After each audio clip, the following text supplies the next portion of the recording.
This is Daniel King reporting on Game 10 of the Anand Gelfand World Championship match. 3 games to go and all square. Anand today had the white pieces. Could he make anything of that advantage, or would he be too exhausted after yesterday's grueling defence? Let's take a look. Well, he opened with 1e4, so I think that's an indication that he wants to get back into his comfort zone. Of course, this is the move that he played for years and years. He knows the most about it. And Gelfand appeared ready to repeat his experiments with the Sveshnikov. But here, instead of d4, Anand played bishop b5, the Rossolimo variation. Well, this has a very solid reputation in all levels of chess.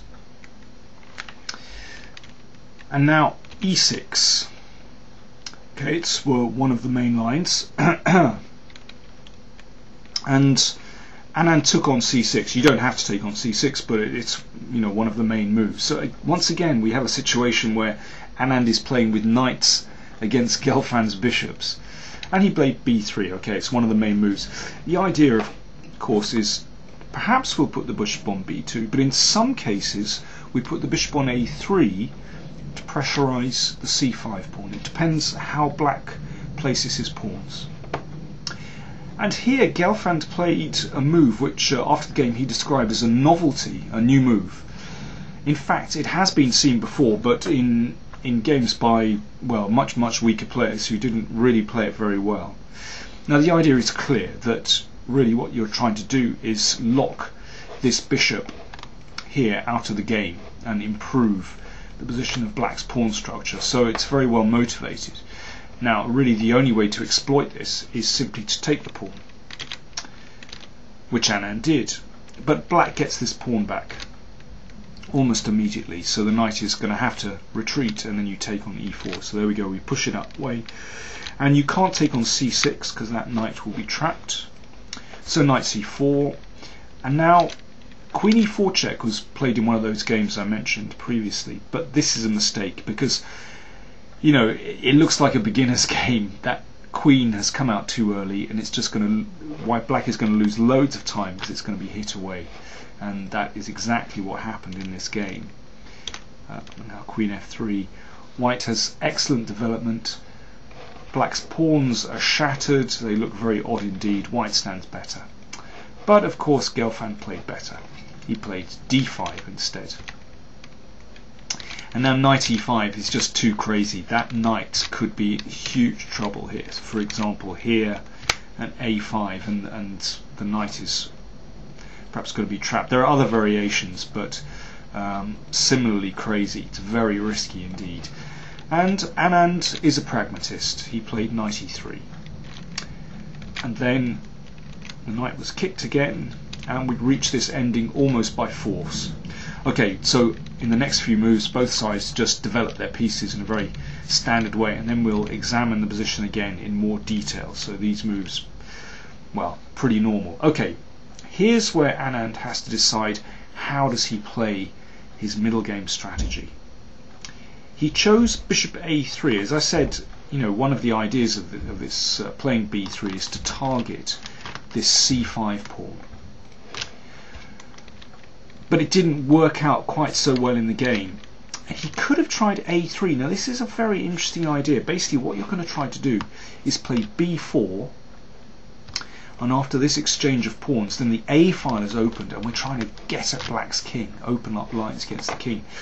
But black has a very good defense. After knight d5, b4, knight b6, and Anand said after the game that he saw this but just couldn't see a way through, and indeed white has to be careful here. For example, after knight a5, well, just king c7 to protect the pawn, and you can see that knight there has the a4 square available, and that's very uncomfortable. So it seems to me that, well, white has only weakened his position. Or after knight b6 you can take on c5. But here's one of those positions, you can see the position beginning to open up, and the scope of black's bishops has increased, and black is starting to look like he has the better chances here. So Anand very much wanted to play that, but didn't go for it.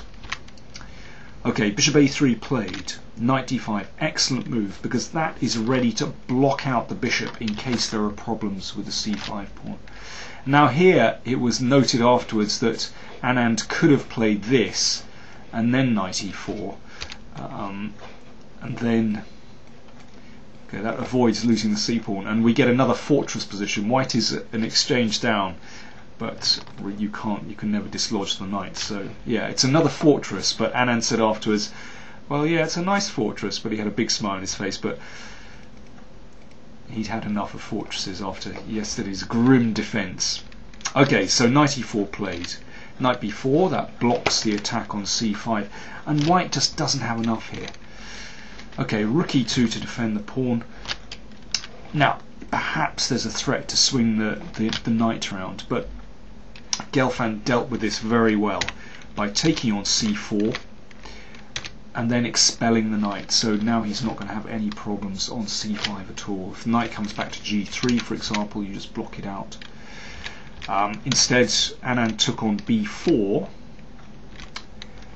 and dropped the knight back to d2. And here, okay, black has to be a little bit careful. If, for example, you play a5, then okay, the pin on the e file is very annoying, and there are two pawns attacked.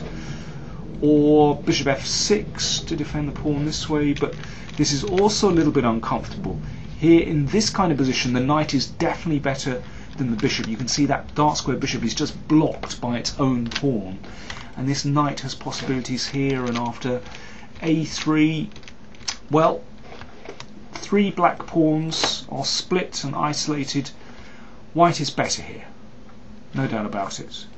Whether he can win is another matter, but black would be suffering. So Gelfand found a good move, bishop d6, and then he protected his pawn with c5. And okay, the black bishop still isn't wonderful, but everything is protected, and it's impossible really for white to make progress here. Anand actually played a3 and offered a draw, which Gelfand accepted. Let's just have a little look what might happen there. Basically, black can defend these two pawns without any problem.